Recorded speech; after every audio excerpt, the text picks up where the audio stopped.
Waking up to the presence of an ignoramus in the morning was akin to inhaling poison that would linger throughout my workday.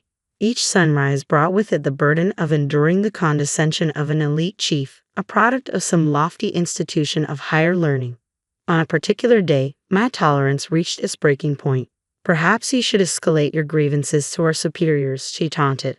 After all, I belong to the cream of society. Nobody will heed the complaints of a dropout like you. Her smugness was palpable, but a single encounter with the passing company president swiftly altered her demeanor. "Good day, I'm Daniel Smith," he introduced himself. "I landed a sales position at this company's branch straight out of high school. My father's motorcycle accident left him incapacitated, rendering him unable to provide for our family. So I opted to forgo college and joined the workforce to support them, thanks to a referral from my father." The camaraderie among the employees at this company made each workday a delight. My boss is kind, and my coworkers are a breeze to work with, so work-related stress rarely crosses my mind. Yet today, I can't shake off this feeling of melancholy. "Smith, isn't your meeting today with the head office?" a colleague inquired. "Yeah, it is." "Seriously, that means they'll be here, right? I should have taken the day off." "You don't interact with them directly, so just keep it to yourself." "I'm already feeling down this morning." Before my colleague could continue, they abruptly changed the topic. "Why was nobody at the entrance to greet me? I was expected, and this is how they welcome me," they grumbled. "Forget it, let's just get to work," they muttered, then hurried away. "Remember that backstabber?" a disgruntled voice, now left with me, seethed. "This place is full of ingrates. It's infuriating that I have to bend over backward just to communicate with them. I sincerely apologize. I didn't anticipate your early arrival." She's Manager Jones, frequently commuting from headquarters for meetings and such. With a degree from a prestigious university, she was recruited as a seasoned executive candidate. Unfortunately, her demeanor often veered into arrogance, belittling employees at the subsidiaries. "They're all just typical uneducated incompetents," she'd sneer, making me look like a fool. "Let's just get this over with. Could you kindly wait a bit longer for another key person to join us?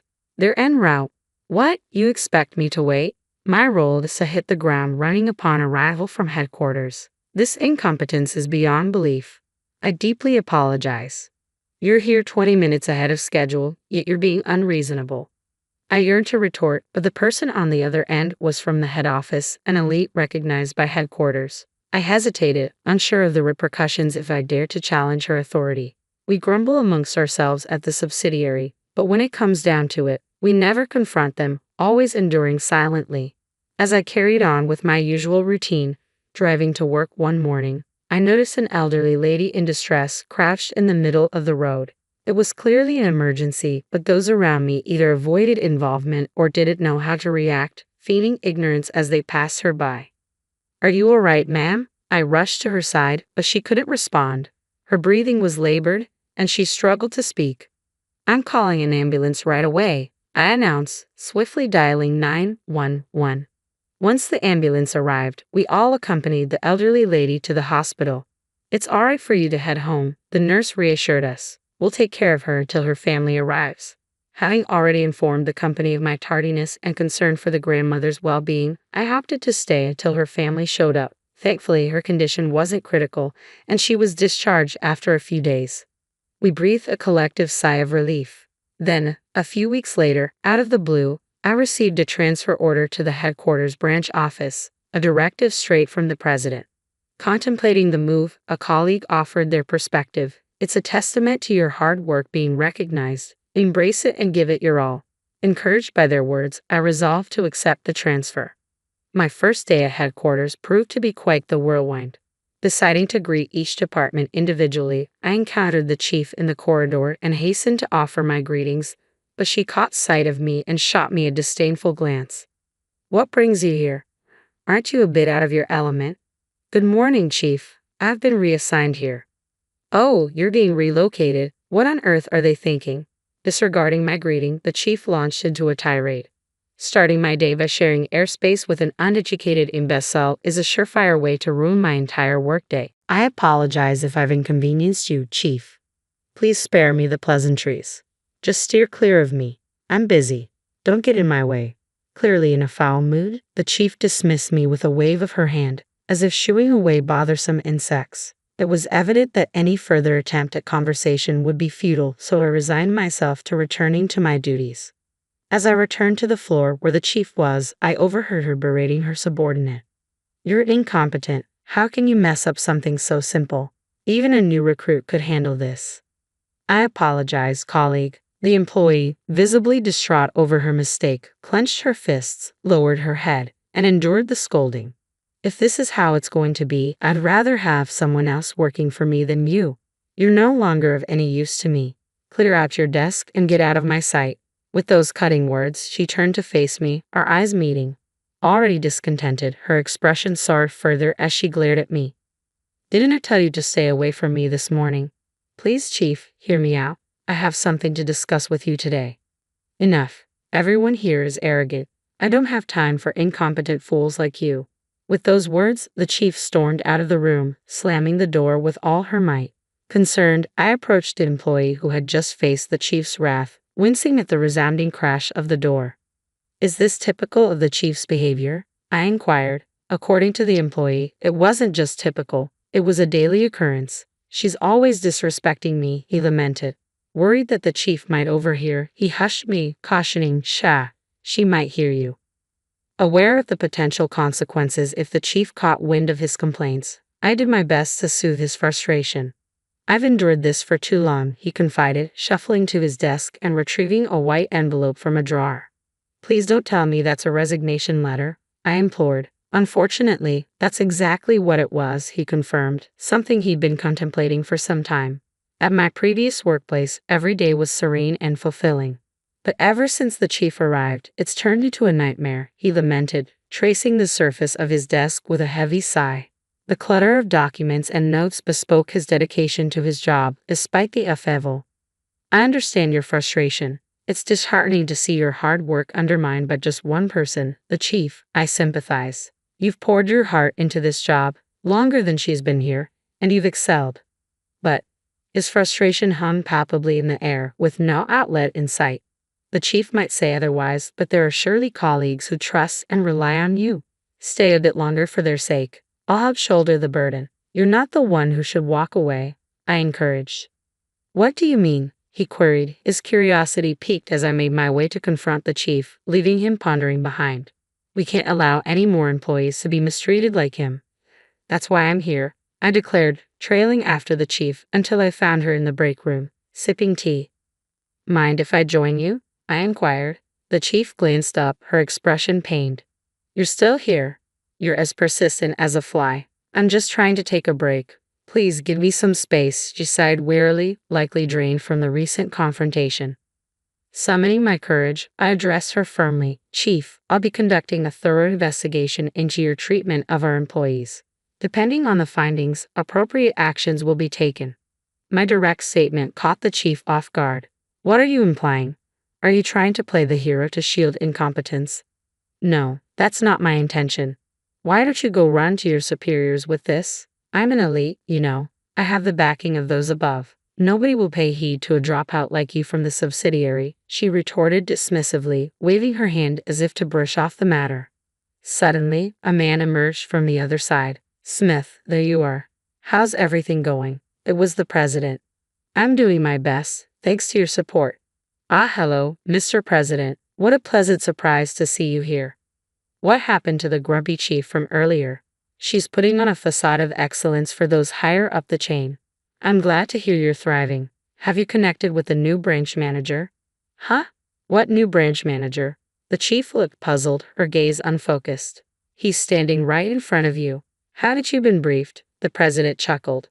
"This inept employee from a subsidiary company. You're quite the comedian, boss," the chief scoffed, joining in the laughter. The president, however, regarded her with suspicion. "What are you talking about? Are you suggesting I'm joking? Understand this. He's now the brand manager of this branch office. It's impolite to label him incompetent," the president admonished. "What on earth?" The chief shot me a scowl. "You didn't bother to inform me earlier, did you?" "I've already informed the rest of the department." "Oh dear, such a rude and ill-informed individual." The chief's face flushed with anger, and she looked on the verge of collapse. Observing the situation with reluctance, the president finally spoke up. Let me shed some light on this remarkable opportunity. This company belonged to his father. Due to a car accident injury, his father couldn't manage it, so I took over. Is he the former president's son? The chief inquired. That's correct. I've been urging him to relocate to headquarters, but he's quite adamant about staying put, the president explained. I apologize. I have a fondness for that place, and I found it satisfying, I replied. What prompted your unexpected arrival here? Why did you just continue at the subsidiary? The chief interjected, momentarily forgetting the president's presence as she directed her query at me. The president, accustomed to seeing the chief in a more composed state, was visibly taken aback, his eyes widening in surprise. I made a heartfelt plea to him. He's my mother's savior, her benefactor, I clarified. What about the president's mother? The chief pressed further. Yes, the elderly lady I rescued a few weeks ago happened to be the president's mother. When he arrived at the hospital entrance and found me waiting for her family, I was surprised. I later learned that he was the one who had immediately come to her aid, calling for an ambulance while others ignored her. I felt he deserved better than being relegated to a subsidiary. So, you personally appointed him as branch manager, the president confirmed. That's correct, he nodded.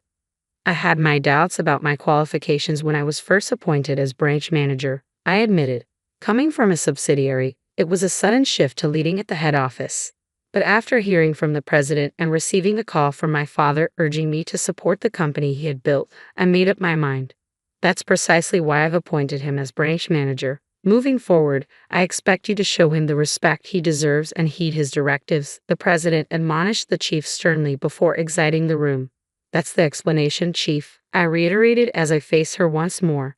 You've been mistreating not only your subordinates but also those under your direct supervision. I understand the frustration and pain of being belittled simply because of lacking formal education. No. The chief collapsed into her chair, tears streaming down her face as her pride took a severe blow. It was no small shock for her to suddenly find herself outranked by someone she had long looked down upon for their perceived lack of education. She even threatened to have me dismissed. With that, my ordeal came to an end. The following day, a comprehensive investigation into the chief's conduct was conducted. Numerous employees and subordinates came forward with accounts of her egregious behavior. As a result, disciplinary action was taken. Upon receiving the news, the chief left the company without a word, her spirit seemingly drained. The chief appeared visibly distraught. Considering her high self-esteem, it was understandable. By the way, are you certain you want me to replace the chief? I inquired. I have full confidence in you, the president affirmed. With the chief dismissed, he appointed the individual who had previously endured her wrath. This employee had a long tenure with the company and showed unwavering dedication to their work.